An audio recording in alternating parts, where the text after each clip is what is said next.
Hello and welcome. My name is Ray Dalton. I'm here with James Tyrcha, and I'm going to have a little talk with him, and we're going to talk about who he is and his. He is the current Mr. Ramrod Leather, running for International Mr. Leather title in Chicago coming up for 2023. And I want to ask you, James, so tell me about a little bit of the process in which, like, why did you run for Mr. Ramrod, and why is this something you're interested in, and then a little bit about the process. Just for those who've never done it, it's like, oh, you need to make, contact this person, fill out this form. I mean, a little bit about that. Okay. Hello everybody. I'm James Tyrcha, Mr. Ramrod 2023. I am a former title holder. This is not my first time. I was Mr. Leather 6410 in 2016 out of Chicago. I was very raw and new to the title holder world. I did not know what I was doing by any means. I was looking to help the community. I was doing a lot of fundraising. I had a Transmail Chicago website, and I was doing a lot. And I was talking with some friends one night. We're at Sidetrack, and Miguel Torres, he's actually one of my judges this year. We were out, and he said, I asked him, what can I do to do more? And he's like, run for the leather title. I'm like, I don't look like the Tom and Finland guys. There's no way I'm going to do that. And he said it's not about that. Being a title that was holder, in 2016. 2016, yeah. Not that long ago, but still, things have shifted since then. So being a title holder isn't necessarily your image so much, too. It's about your leadership role. He explained it's about what you're doing for your community. So I decided to run and unexpectedly won, and here I am again today. And I said I would never do it again. Why? I did my year. Okay. I had a great year, and I moved here to Florida 6.5 years ago. Ramrod's my home bar. I've been coming here for a long time, since I moved here. And I claimed a really large leadership role here in creating inclusivity. I am an openly gay trans man, and the community here asked me for months. As soon as Mr. Ramrod, James, why don't you roll? I tried. I said, let some new blood go in there. Like, we need, which isn't a bad. Right. I said, I've done my run. And why me? And people kept saying, because you are the face of this bar. You do so much. You are a true inspiration. You inspire people every day that you come to this bar and sit next to somebody and learn who you are and your story. You're an inspiration. And I'm like, I don't see it that way. I'm just me, and my job is to educate people. So it was a Thursday evening. I had the day off, and I came here and I sat down. It was the last day to run for the title. And I sat down. The first thing people were like, James, you're going to do it, you're going to do it. I had a lot to think about at that moment. And in a matter of an hour, I had to really decide what I was going to do. By the encouragement, I felt that energy, and I had to decide. I knew what was ahead of me. It was going to send me back to IML, and if I won. And Dougie, who works here, puts the application on the bar, and then the bartender throws the pen there and says, you're going to fill it out. I said, look, if I fill that out, I know what I'm doing. Because you've been through this before.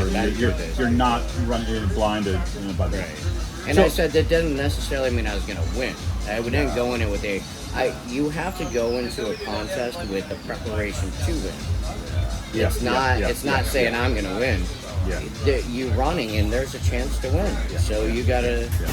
And so I want to talk about that a little bit, because a lot of people say a lot of shit, and a lot of people say, oh, you should run. It's almost like for them to be liked. You know what I mean? Like, oh, I support you, when in fact they're not really considering what the fuck it takes. It's a lot of work. So I want to put that into context. I'm just going to do this a little closer. Put that into context, because when someone says to somebody, you should have, or, why don't you think about such and such? You as an individual knew that you had to process it for you. So I want to hear about that.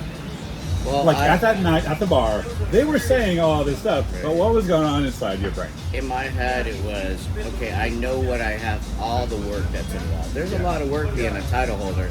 Fundraisers, throwing events together, going political stuff. Leather is politics. There's a lot, and leather is emotion. There's everything that comes with it. And I literally, all that just flashed in my brain. Like in this whole hour, I was thinking, I'm like, if I win this contest, I'm going to have to go to IML. And I always said, I'm never going to do it again. I was I was happy. But I also look back, and what made me decide is everything that is going on in our world. My existence is about to be erased in Florida as a trans man. If there's anybody, I'm a strong individual. Very strong. I can take a lot emotionally and physically, and I can swallow it and stand up and lead in a good direction and handle it.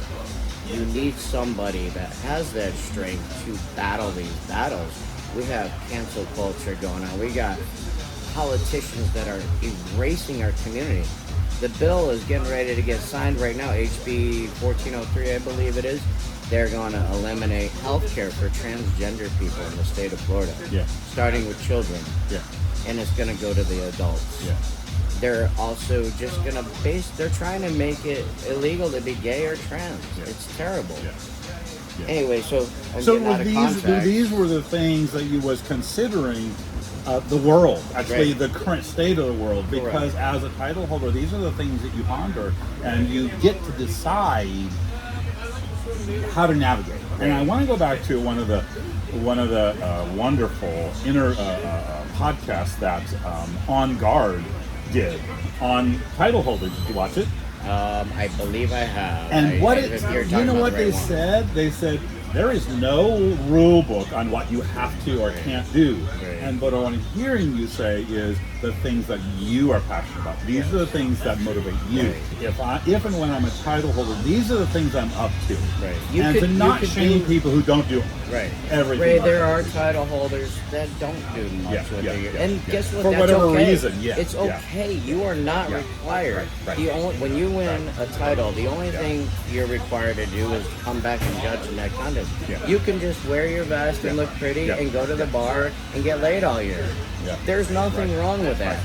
Don't mind it. However, there is an expectation out there that you take a leadership role. Some kind of leadership. Most people that are winning the titles have those leadership abilities. There's a lot of numerous reasons why people can't, people lose a job or whatever. There could be any numerous reasons. That doesn't stop them from their passion and what they believe in. Your platform's your platform. And again, going back to my ultimate decision is there is a fight to fight right now. I believe that I am the right person for that job. Just me being a gay trans leather man to put myself out there, to go to events, to march on the streets, to go to Tallahassee, to do all kinds of things, and literally put my life on the line every day, just by being trans and living in Florida. That made me decide to run for Mr. Ramrod, because there is a fight to still. Our fighting's not ending. We cannot get complacent. Look what's happening. There are 407 current anti-LGBTQI PK, the whole alphabet. And plus bills just in the U.S. Just in the U.S. And I heard 190 of them. Hold on. Right now, 190 are for anti-trans. So again, say those statistics again so that everybody gets that. 407, a record number of anti-LGBTQI PK plus bills, and 190 of them are anti-transgender. And don't think this is just a trans issue or a drag issue. They're trying to erase Ryan White. They're trying to erase homosexuality. Unless you are a white cisgendered a white cisgendered, well, they are gay, but they're just closeted. Hetero, male. Even in their attack against women, they only want white men to have freaking healthcare and rights. It's ridiculous. So the reason I wanted you to state the statistic is because there are a lot of the gay, people, I call it the queer community, who are like, oh, we've won, we're good, we've made all these rights, and I live in my bubble, and movement forward has occurred. And what we know about the laws of the universe is this thing called yin and yang. That pendulum, wherever there's progress, there's something negative force trying to negate that. So we always have to know that is always in play. Right. You know what I'm saying? And it's not a bad thing. The universe created it, so therefore we get to figure out how to work with that. And that's the work that you, as a title holder, get to poke and prod into. And I'm here as Mr. Ramrod. I'm sorry, let me say one more thing, sorry. You get to poke and prod into it, but we all are in the fight together. That's what I want to say. I've heard people tell me last year, or the last voting, I'm not voting. It's not my problem. It doesn't affect me. Well, it affects me, and I'm your friend. Right. So you should vote because it cares. Right. Right now, all right, so the last voting in just the state of Florida alone, I'm not familiar with every state here, but I'm very familiar with Florida because I live here. Yeah. We had 4.8 million registered Democrats. Yeah. Just under 2 million voted. Less than half. There were 5.2 million registered Republicans, and I think it was just over 2 million that voted.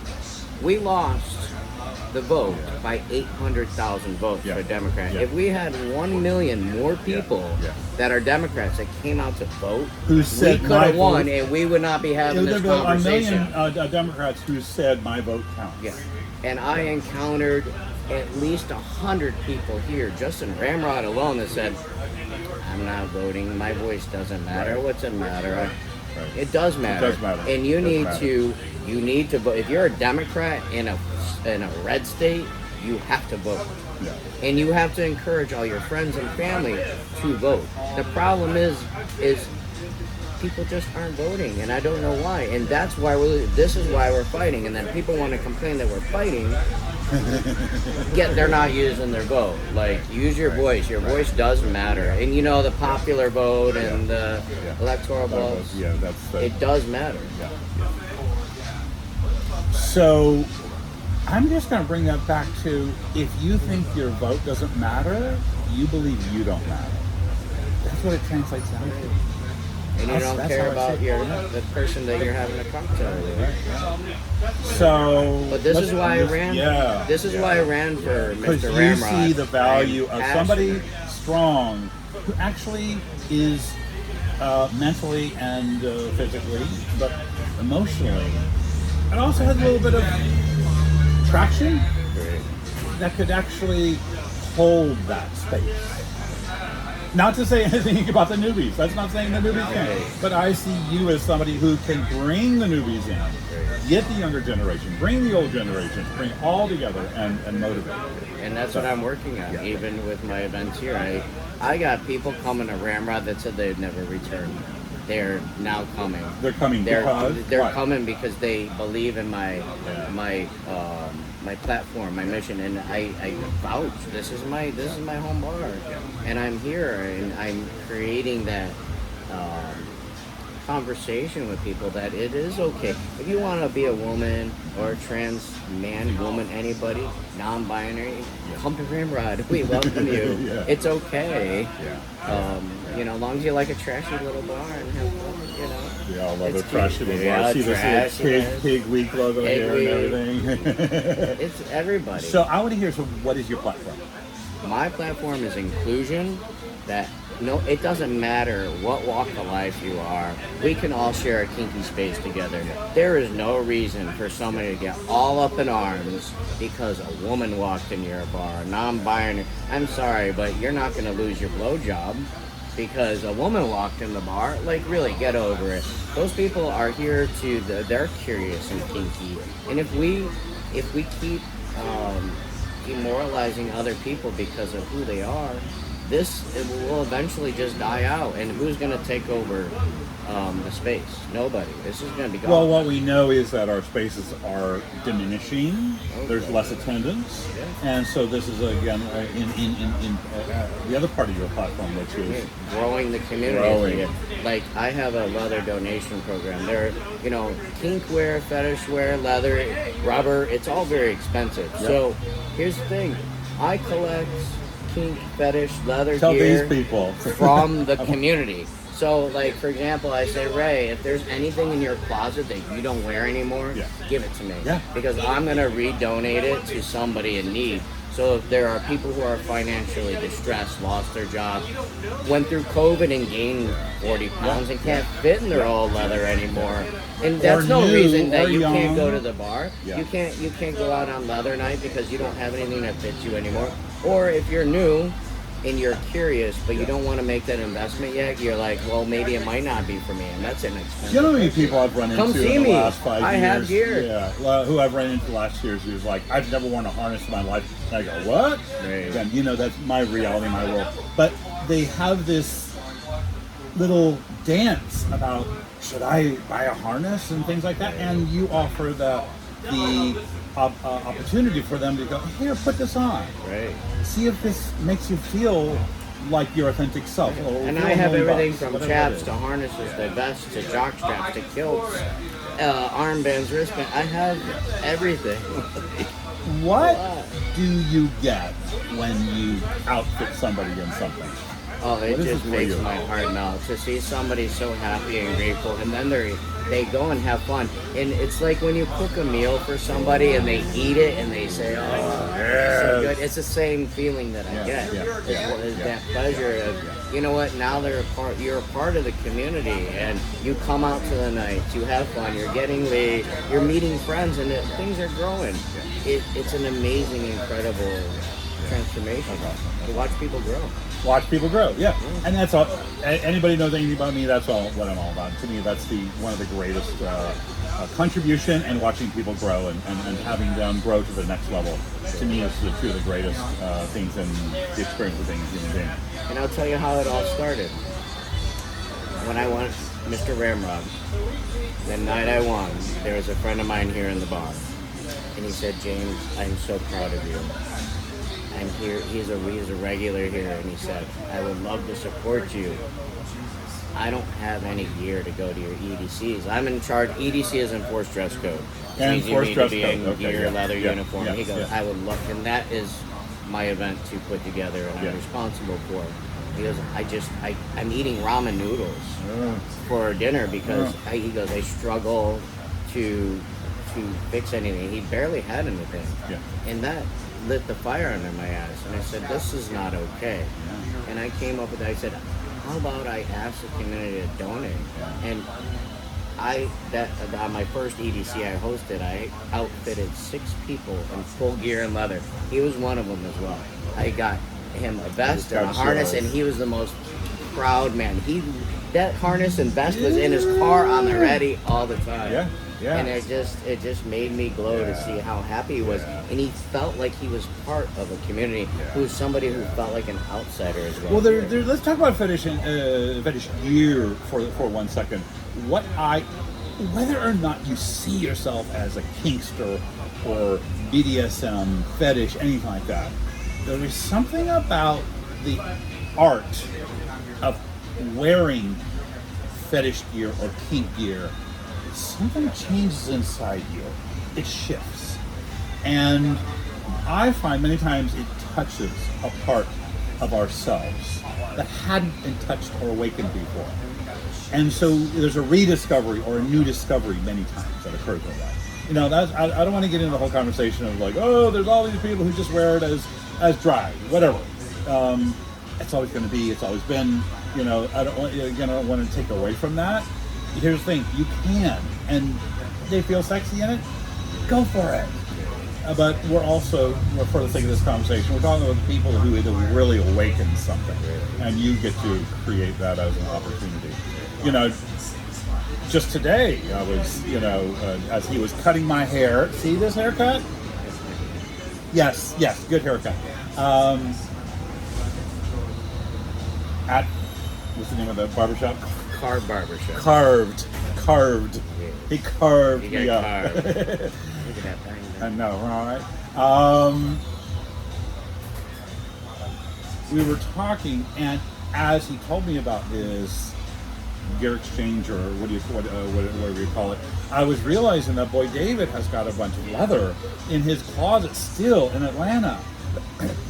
Every time I go there and I look at it, I'm like I grabbed one piece that fit me, but the rest doesn't. And so here's an opportunity for me to donate and have other people benefit from it. And I know. And this is where I get emotional. It's going to change somebody's life. Yeah, but Boy David's watching me. And He's watching, he approves. Yes. He's like, yes. He's going to be very proud for himself. Yeah. So, let's go back. Who are you in life? Who are you? I don't care if you go back to when you were 12 or 30, years old. Who are you that has you take on something like this? I mean, who do you know yourself to be? I am a guy that was born in the wrong body. Okay. I knew I was male at the age of 3. 3 years old. Yeah. I knew there was something I different. love these stories. And I mean, my brother's 20 months younger than me. And I remember at the age of 4 taking his Fruit of Loom tidy whities and wearing them. Did you say tidy whities? Yes. My favorites. My favorites. Yeah. I played with Transformers and G.I. Joes. Yeah. 6th grade. I used the boys' locker room when I had to use a gym class for the first time. They said boys are left, girls are right. I went to the left in the boys' locker room. And it was... dare I say, innocently, not even thinking. Not even thinking. And I always presented male because that's who I am. I'm a male. I never grew up female. Yeah. I would beat the crap out of my brother if he called me a girl. It wasn't okay. I would cringe inside. And when I went through puberty, I tried to mutilate my chest. It was really bad. I was duct taping, ripping my skin off. Yeah. It was terrible. It was a very horrible time for me. Yeah. And once they had found out I was using the boys' locker room gym class, they got and they called the authorities. They basically hogtied me and shackles and carried me like a pig and dropped me on my face in the principal's office in front of my mother and said, "What is that? Is this kid a girl or a boy?" It was very horrifying. It was traumatic. At the age where we're most impressionable. Yes. Yeah. And my mother locked me up in a mental institution. They tried to fill me with drugs, Prozac and lithium, and tried to blame it that my father died. And my father died when I was very young. I'm like, no, I'm just a boy. Well, I'm like, what is wrong with you people? There's nothing wrong with me. You guys are crazy. And this was in the 80s. And I'm hearing that is your authentic self speaking, as opposed to trying to quote unquote figure it out. You were just like, no, I'm a boy. There was nothing to figure out. I knew I was male the whole time. I couldn't understand why the universe wouldn't allow me to go through. I thought I'd wake up and a penis would grow, and the breast would just fall out. I didn't think that would happen to me. There was a really interesting 80s movie called Something Special. I don't know if you ever heard of that. And it's a brief synopsis is this girl is a sports player, and her deepest, darkest desire was to excel, and she couldn't do it without being a boy. So her deepest, darkest desire was to be a boy, and it was a full moon, and this little boy sold her a science experiment where she did the fire, the air, the water laid in it, woke up the next day, and her darkest heart's desire came true, and she woke up a boy. I swear to God, as a child, it was a fantasy. You watch movies, I thought that would happen to me, and it never did. And it was terrible, and I was very confused. Sexuality and gender were so different. I was attracted to guys, but I couldn't be with a guy as a girl because I wasn't a straight person. I knew I didn't have any of that. I was very, very confused.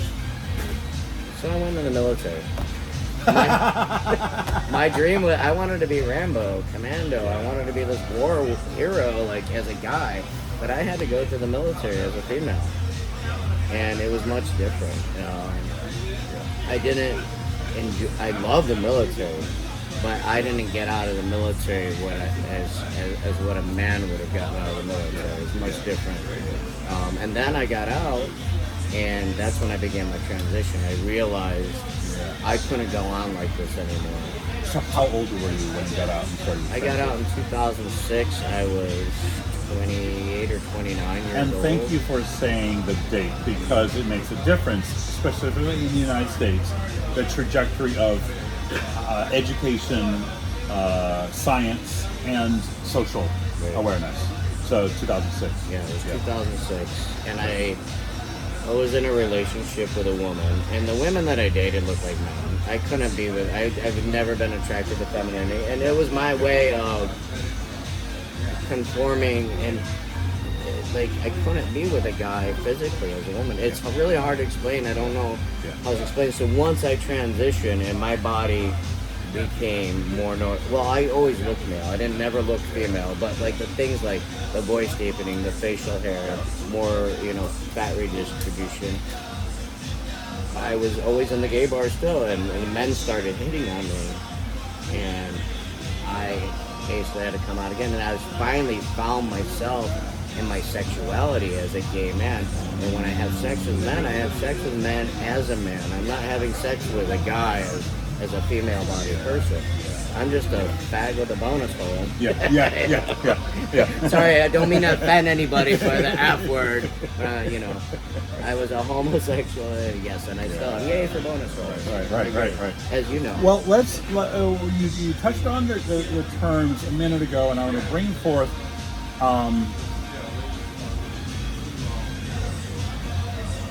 gender versus sexuality. Do you know that wasn't too fucking long ago that I had to figure out and understand for myself, and I like to think I'm a little forward thinking, and I had to, it was this, what? And I didn't understand it the first two times somebody explained it to me. It was one of those where there was this like block I had. What do you mean? You know what I mean? And so just to explain that a little bit, the difference between gender and sexuality. It's very easy. Your gender, you as a man, or me as a trans man, or somebody as a that has no bearing on who you're attracted to. Yeah. You are attracted to men because that's what you're attracted to. Yeah. It's not because that's my gender. It's not because you have a penis and you're attracted to men. Right. That's your attraction. That's my sexuality. That's your sexuality. Yeah. And people would say, James, well, if you like men, why don't you just say a woman? Well, I'm not a woman. That is my gender is male. Yeah. And I am a trans male that is male. Yeah. It has no bearing, and I know all too well that it has nothing to do with the fact of my gender. What turns me on, what I'm attracted to, has absolutely nothing to do with who I am attracted to. I can say you're fucking hot, but it has nothing to do with that. It doesn't do with your anatomy. My anatomy has no bearing on what turns me on. It'd be like people can get turned on by toes. They get turned on by your masculine hands. Wrists. They can get Most turned recently, on somebody was a miss. by lips. Everything turns us on for a reason. That's our whole makeup. But it has no bearing on whether the fact if you're a man or a woman, non-binary, trans. You could be attracted to who you are. That's why we have bisexual, pansexual, transsexual, which are different than being trans. And heterosexual. Sexuality and gender are completely different. I'm sorry to go back. What's the difference between trans and transsexual? All right, so transgender is the term when you transition your gender. Oh, hold on, you just answered it. Gender and sexual. Transsexual. Some people might argue with me. Some people have, a lot of people like Buck Angel. Yeah. He does not call himself transgender. He calls himself transsexual. He grew up in a time where that is the proper term. To change your language is also like potato, It's tomato, your choice. tomato. It's your choice. He goes by trans. And guess what? That's okay. Nobody should judge somebody based on what they're being called. You could say you want to be called gay, homosexual, queer, all what it is. Interesting. So the difference between that's so good. It's like it's transgender or transsexual, and just again the clarification of these things. And again, this is down to the education. This is why we do these things. And I tell people, it's like I'm so open about it. It's like It wasn't that long ago that I got it through my brain, so therefore, and I'm very active in the community, and people who are not active in the community, it's exposure. It's going to take them. Right? It's good exposure. Exposure is key word. If you're not exposed to trans people, if you're not exposed to gay people, that's why we're having half of the problems we're having with all these ding dongs in office. And what I tell people: be kind to yourself if you don't understand it, and bring the conversation towards yourself. Engage and educate yourself. Education. Yeah. I change people's lives every day, one conversation at a time. I have met people here that, I'm fully transitioned. I'm fully passable. Like, there's nobody knows that I'm trans if they didn't know me. And when people find out and through conversation comes up, they're like, whoa. And then I thought trans people were pedophiles and like, I changed their whole perspective just by me being me, and this is part of my title work. I could sit down and have a conversation with somebody and they're just blown away. Their whole life changes in one conversation. The word here is conversation. There's a phrase that I live by: there's nothing that can't be worked out in conversation. It's a conversation. I have friends now tell me, they're like, thank you for being you. And the way to have me a better conversation. person. Yeah. But again, I'm writing a book of quotes, and it's going to be called 3 Questions, because my favorite quote is, I'm 3 questions away from understanding. And that's how we have conversation. So, given we now know your story, but who did that make you? Like, who are you inside, and how do you see yourself? Like, why is that story and that individual the person to be out there? And why does that person? Because you was like, well, I'm just going to go to my 9 to 5 job. You know what I mean? But why are you? What is that? What is about that story of who you are make you somebody who wants to make that difference at a public level? I'm an extremely passionate person with a lot of emotion and caring. I have a very large heart. It matters to me. I can sit there and just let somebody else do it. And I was doing that too after my time. It's time for me to stand back up and use my voice, because I have the ability to influence people to do the right thing. And I can't sit back. I'm a born leader. I'm a military man. I have leadership skills. I have the role. I've always been like that. I've always wanted to guide people, help people, however it is. And this is my way as a title holder to help the community. And there's so much work. One person can't do it alone. Every person that's helping. We have so many title holders, and you still need help. I can't fix the world. I can't. There's no way. I'm one person, but I can make a difference in a community. I can make a difference in a bar, which clearly I have here at Ramrod. It made substantial change.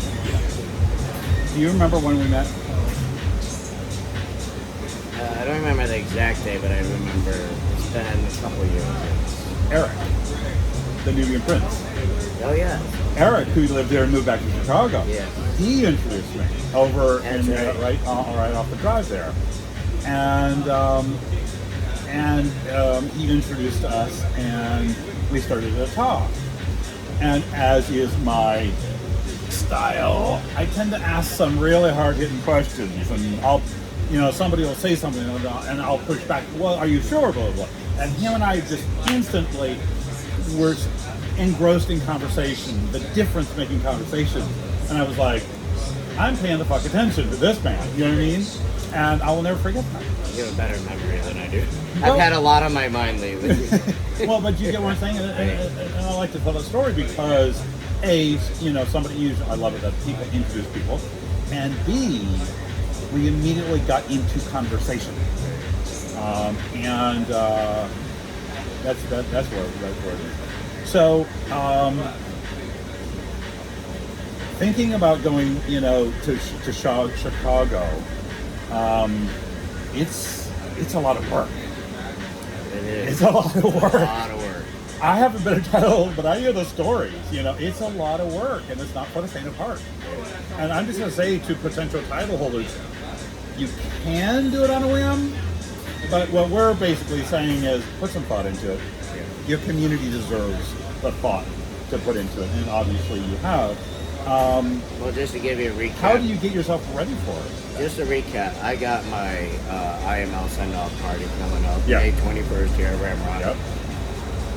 And Hold on. May 21st at Ramrod. This is 9 p.m. 9 p.m. This is IML Forced dress code, yes. Yeah. And forced dress code. What do you say? I've been working for 2 months plus collecting, putting together who I'm going to ask for gift baskets, collecting them, contacting managers, sending emails, getting my flyer together.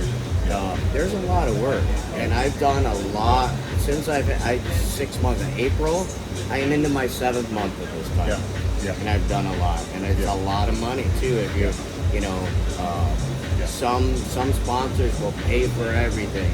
I put a lot of this out of my pocket. I spent $250 to have an ad made because I wanted it to be the best.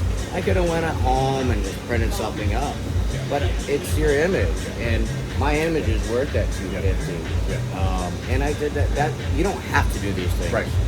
but I put a lot of effort and emotion and caring into what I'm doing, and that's what's important to me.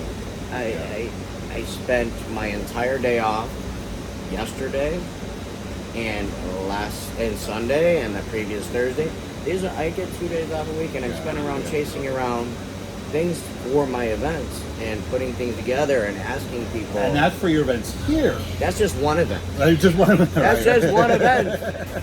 I know a few things about an event, and I know what kind of work in it. I want to switch it up and take it even to the next level, which is forward thinking to Chicago. Is there any mental preparedness? Yes. I had 2 IML mock interview panels here. Oh, good. Yeah. One I observed when I was in Austin for AKW. Yeah. What else? Well, just preparing, making your speech. Your speech. I started working on my speech in October, end of October, 2 weeks after I won, because I knew I'd have to make a speech. Yeah. And I began back then. Yeah. You do it by yourself or with other people? I wrote my original one, and I got coached and coached. I got coached by so many people. Yeah. And then I had my speech ready. Speaking of getting coached by so many people, remember, as human beings, Ubuntu, Matachi here, I am because we are. It's about community. We don't do shit alone. Right. And I've had more support than I could even ask for. I have tremendous support from the community. This is not a title. Being a title is not something you can do on your own. And if you don't ask for help, you got to have the courage to ask for help. I will never call anybody out, but I know of title holders who thought they could do it on their own, and they imploded mentally. Yeah. And it's really sad Yeah. to see somebody go in, and then they have everything from just backing out of the community to trying to commit suicide. It can really take a toll on you. You have to rely on your community to support you. Because you're speaking and standing for the community. You are. Therefore, part of that leadership is to empower the community, and empower them also means that they get to support you. I'm not a title holder for myself. Yeah, my vest is pretty.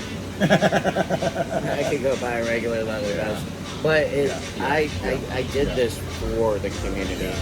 I did not do this for myself. I believe I am the right person for the job, and that's why I was selected, and I'm representing the community here in South Florida. Yeah. Awesome. So anything else you want to say about yourself or running for the title that people should know about, including where they can reach out to you or anything like that? Anybody can reach out. You can come to Ramrod. I'm here often. If anybody's interested in running for Mr. Ramrod, the contest will probably be approximately the second week of October. They will just follow the Facebook page. Go to Ramrod's Facebook page. They'll announce it. You can once they usually announce, I think in September. You can fill out an application here at Ramrod. the other closest title, Mr. Eagle Wilton Manors, that's in January. So there's 2 local titles just here in Wilton Manors, Fort Lauderdale. And shout out to Gilbert, my brother. I love him. Yeah. Little Daddy. Yep. He's going to be side by side with me in Chicago. Great guy. You know, do it. If you feel that you have a message and a platform, mine is mine. You could be passionate about just for fans. You can be, and that's your platform. You could be passionate about anything that you want to. It's about vulnerability. When you get on that stage, you're very vulnerable. You are literally putting your whole self out there, your emotions, your body. It takes a lot of balls and courage to get on these stages. And I want to interject in there. Just people have a misconception of vulnerability. Vulnerability is strength, and it's sexy. And it's sexy as fuck. Vulnerability is very sexy. Vulnerability. And if you comes don't know what vulnerability is, look it up on the dictionary, because there's a lot of misconceptions around that. Yeah, vulnerability has many sizes, shapes, and forms. And we can go into a whole other conversation. That's a whole other podcast. Yeah, right. Which you probably do want to know. Well, go to Brene Brown. She did a TED Talk on it. Seriously, that's where I speak on vulnerability so much. But yeah, being a title holder is about being vulnerable, being available, putting yourself out there, and having the energy and the passion for your community. It has nothing to do with that patch that I wear is nothing but a target. Every title holder will tell you that when we wear our vest, we are a target. You're targeted for all kinds of. We get the good and the bad. Good and the bad. Yep. And it can get ugly. But the thing is, you have to be strong enough to deal with all that. As I like to say, you have to know who you are. Exactly. Because if we know who we are, then no matter what comes, we go back to who am I. Right, and you pick your battles wisely. Right. Very wisely. Right. Yeah. All right. Thank you. Thanks for watching. Thank you. My name is Ray Dalton. I'm here with James Tyrcha. If anybody has any more questions, where can they reach you?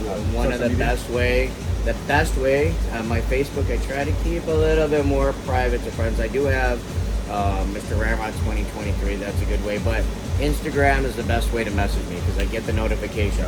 And my Instagram is barber_James77. That is the best way to get a hold of me. One more time. barber_James77. The best way if you have a question, and it could be anything. You got a trans question and you're afraid to ask anybody. I'm not afraid. As long as you're genuine, I don't deal with assholes. Right. If you're rude, done. But if you got anything you want to ask me, ask away. Yeah. Awesome. Thank you. Thank you. Thanks for watching, and we'll see you soon. We'll see you at IML. See you at IML.